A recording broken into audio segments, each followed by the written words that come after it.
Well, greetings to you from a very sunny afternoon down here in Perth on the Swan River. Found a shady tree and overlooking the city of Perth.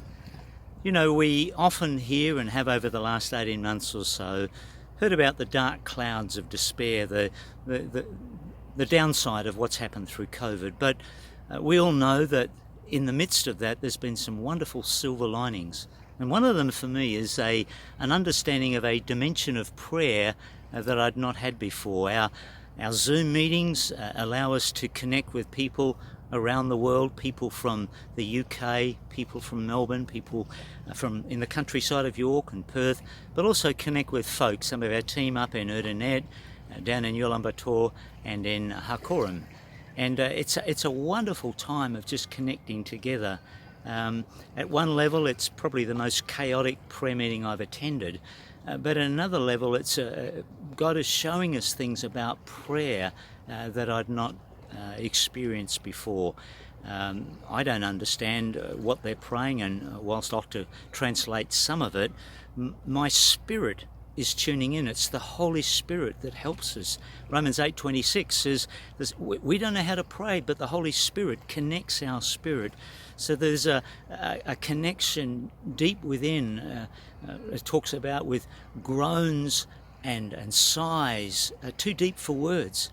Sometimes we get impressed by our eloquent sounding prayers and scriptural base, but I know that God's not impressed about that. It's about our heart. And so he's teaching us about how we connect our heart in this whole thing of prayer.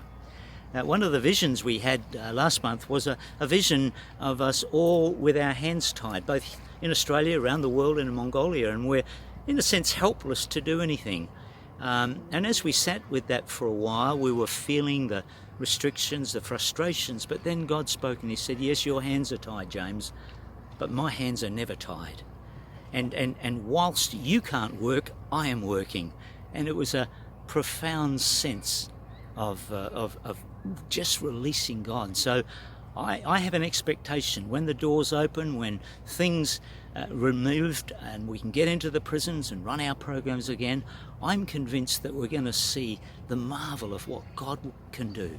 You know, Paul says, when I'm weak, then I'm strong, for his strength is made perfect in my weakness. And that paradox of that is something that we're seeing in prayer. So can I encourage you?